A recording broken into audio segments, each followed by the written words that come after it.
Now, please welcome President-elect John Baker.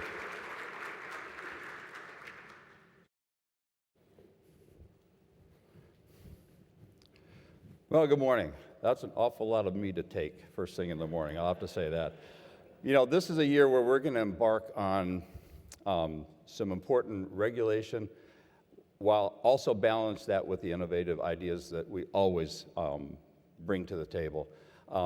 I have to tell you, for a kid who came from the wrong side of the tracks, this is a truly an unpredictable honor for me to be working with a group of people that are such high performers and so high achievers in your game. It's an honor for me to work with you every single day. And I tell my wife this all the time, and every time I go to an NCARB meeting, my wife tells everybody, oh yeah, John's going to see his peeps. I stand before you with a deep conviction that the regulation of our profession holds immense value for not only our society and our public and communities, but for the architectural profession itself.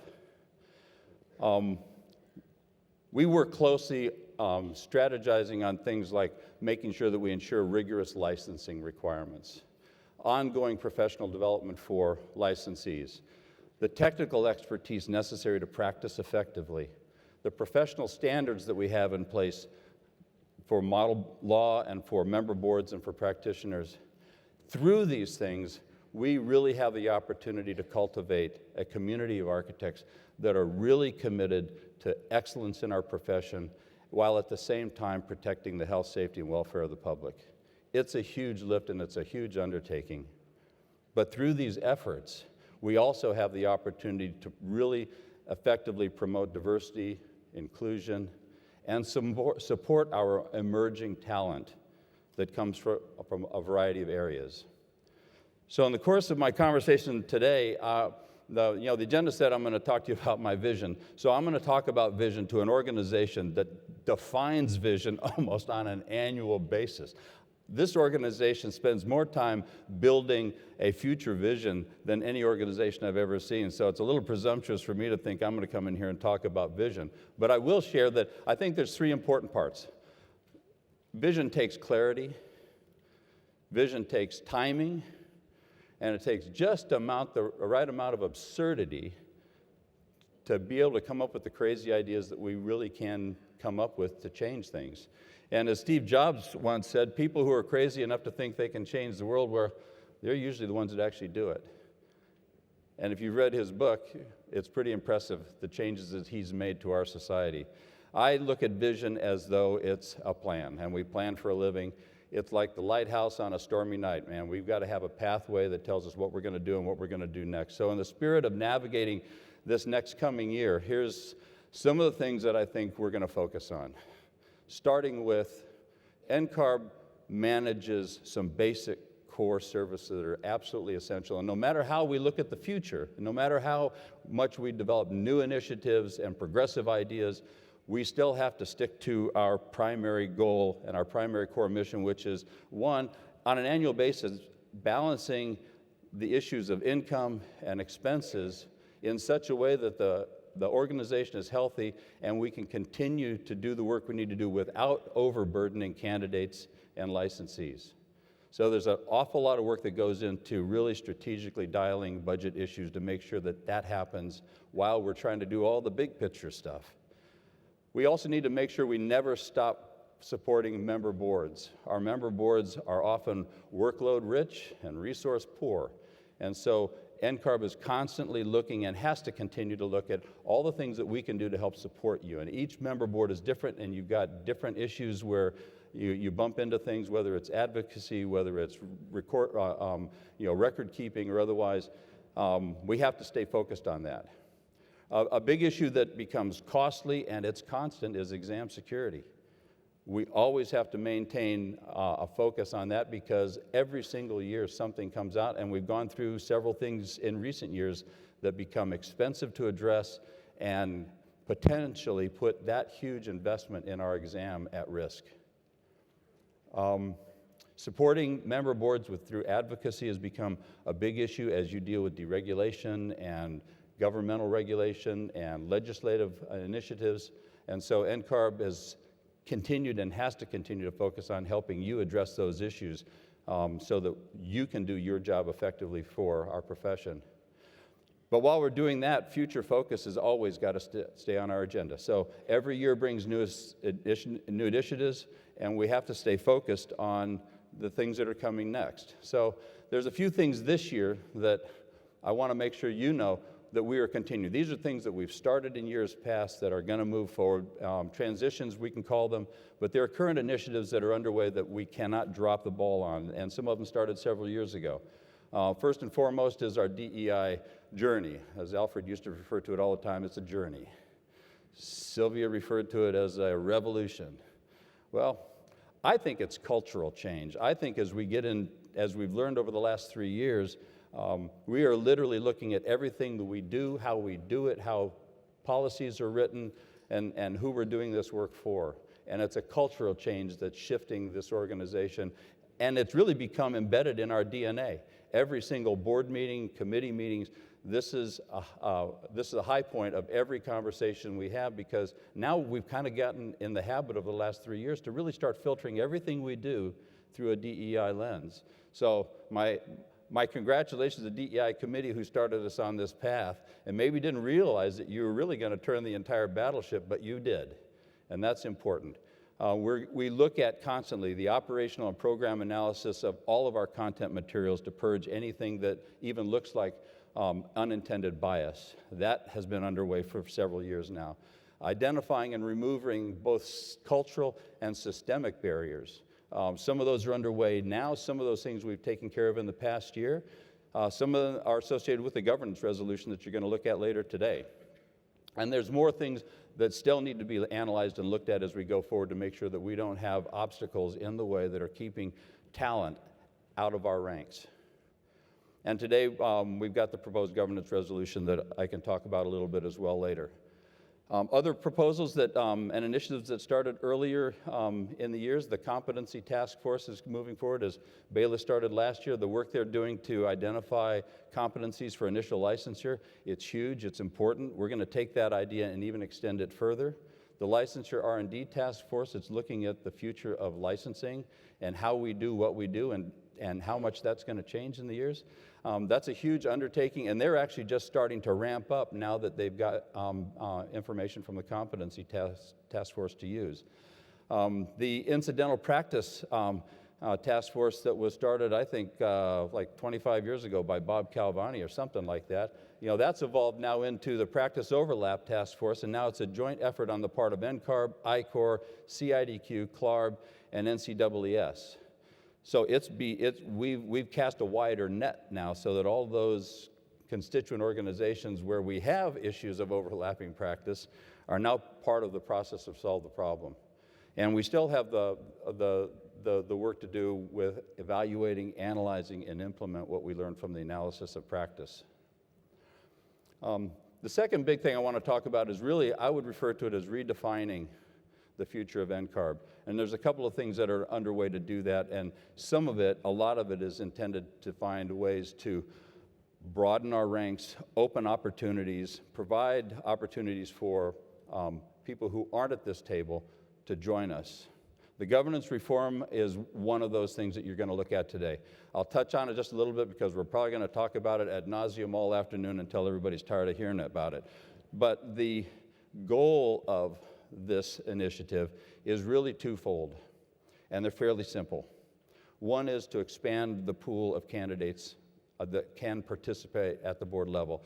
All these years, the only people who could be at this table are people who are on member boards, and we know that if you think the diversity of the NCARB board isn't good enough, the member board diversity isn't as good as we'd like it to be, and the profession from which governors appoint member board members isn't as diverse as we'd like it to be. So the governor's resolution really just says, if you've spent a couple of years in NCARB service, either as a committee member or a member board member, you're eligible. And oh, by the way, it doesn't have to be within the last 12 months. So the one-year look back would go away, which really expands the pool of candidates that we can reach back in time and invite them back in who may have timed out at some point in time, and they can help lead this organization. it probably multiplies the candidate pool 4 or 5, 10-fold. The second thing that it does is it shortens the pathway to leadership. By reducing the executive officer pool from 6 down to 4, there are less seats to have to go through.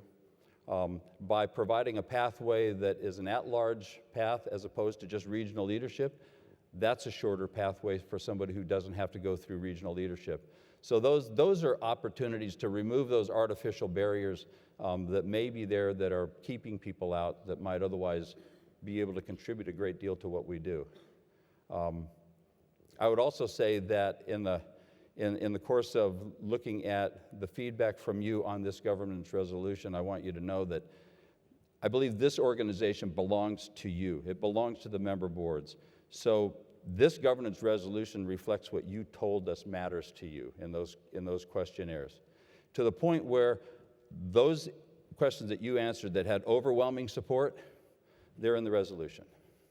Those things that didn't have overwhelming support, that were split, maybe there's a slight majority, but that wasn't overwhelming, they're not in the resolution. They clearly need more conversation. They need more discussion. We need to engage more people and get more fingerprints on the ultimate solution and see what the right answer is. So those are not a part of it. What you have in front of you is intended to really reflect what you told us you think makes sense. And it's not as far as some people would like us to go, and it's clearly farther than other people would like us to go, so we're somewhere in the middle. Second thing that I believe is really important to our profession as well as our organization is this concept of multiple pathways, and we talk about it a lot. The way we've always operated is really, we look at them as alternatives to the NAB accredited degree, and we really need to start laying tracks for underrepresented groups and looking at all of the other alternative pathways as inferior, that now we have to do some equivalency analysis to see, well, how good are you compared to a NAB degree, really undermines the credibility of four-year colleges that provide and produce great students, community colleges that architectural programs that are providing extremely competent students, and, well, there's always that experience thing. Whoever thought that actual hands-on real-world experience doesn't matter? Well, I'm a practitioner, man. That is a huge thing, and experience, trumps a lot of stuff. And so, we want to look at all of these things, and so there's going to be a focus this year, and we've already engaged the Community College Consortium to really explore a couple of things from the standpoint of their two-year programs as it relates to competencies for college readiness. What are their students able to do with their two-year degree? How do those articulation agreements look with their local universities across the country? Are there consistent approaches to the curriculum that they're learning? How do they do credit transfer? We've heard a lot of stories that community college students are somewhat at a disadvantage, and sometimes they don't get full credit. But I can tell you, I've done crits at our local accredited school and at the local community college architectural programs, and we've got some great talent coming out of community colleges, but these are kids who may or may not have the resources to take that two-year degree, transfer their credits, and go to a 4-year or 5-year program to get an accredited degree. They may be like me. And so the other thing that we're going to look at that two-year pathway is workforce readiness. What are the programs and the competencies necessary at the end of 2 years to be able to seek entry-level employment? For purposes of working and then going to school, or for purposes of just working their way through the program in order to get licensed. We know that we have 30% of our jurisdictions already acknowledge the experience pathway, whether you have a college degree or not. I'm the lucky benefactor of that. I'm afraid I might still be playing my junior high school trumpet if I hadn't found my drafting class, and I wouldn't wish that on anybody. It was pretty bad. But real-world experience is a legitimate pathway, and we're going to look at how do we elevate all of these multiple pathways to a level where we acknowledge all of them equally, so that the students who have to take these pathways, and those are the only pathways available to them, are looked at with equal qualification and equal credibility and credential. We hear from community colleges and community college students that there's a fair amount of an inferiority complex because they're looked down upon. The classes that they take, the degree that they have, the path they took. I'm telling you, the accredited schools have nothing on these community college programs. They are exceptionally good. So we're going to spend a lot of time looking at that. The next thing is really just taking a closer look at any impediments that exist with regard to NCARB certification and the NCARB certificate, and try to find where there may be barriers that are disenfranchising people or making it unnecessarily difficult to get a certificate. And this might be people who didn't graduate from an accredited school, who have to go through some special hurdles or jumps to get a certificate, or people who never had a college degree, but they've been working in the profession for 30 years. How do we deal with that? And so we're going to look closely at that. We're also going to look at the certificate and how it applies to board service. The policy that's in place today, we're not touching, we're not changing. The mixed reviews from the survey suggest that requires a lot more conversation, but should you have a certificate to be on the board? Should you have a certificate to be an officer? Do you need a certificate at all? How does that apply to public members and those that aren't licensed architects? Those are all issues that really need to be vetted and discussed and thought through. So I'll leave you with these thoughts. We have a lot of work to do this year, and even starts this afternoon. I believe first and foremost that NCARB, no matter what we focus on, can never compromise its core mission and those core services that we provide. But we also have to make sure that we never, ever stop trying to reinvent ourselves in order to meet the uncertain future that we face. And NCARB has an extremely good success rate of being able to do that, and some talented people that help us get there. But no matter what we're doing, like Will Rogers said, you can still be on the right path, but if you're not moving forward, you're going to get run down someday. And so no matter what we think we're doing right, we have to keep moving the ball downfield and make good things happen. I believe that none of this can happen without all of us in this room working together. It's a team sport, and it requires everybody's input to make sure that the answers that we come up with and the programs that we put in place really meet the challenge that you are all seeing on the front lines. We architects regulate and facilitate the licensure process, but architecture is more than just buildings, as we know. And that's why our mission statement of places and spaces really looks at communities and how we create spaces for people so that they're safe in both the physical environment as well as the cultural environment. Architects, I'm so proud to be a part of this community because we shape the fabric of our communities. We create things that people enjoy for their lifetime. We influence the way that people work, the way people live, the way people interact with their environment. Our profession combines creativity with technical expertise, and I really believe architects have a profound understanding of what really human needs are all about. And we spend a lot of time trying to understand what people really need as we design buildings for them. As we do this, it's imperative that we open up and extend opportunities to those people who have been left behind or are disenfranchised for things that are out of their control, but can bring great talent to our profession and to our regulatory process here at NCARB. So with that, we can better safeguard the integrity and quality of our profession and our built environment. And I'll say again, I'm so proud and honored to be a part of this organization and to be able to work with you all throughout this coming year. Thank you.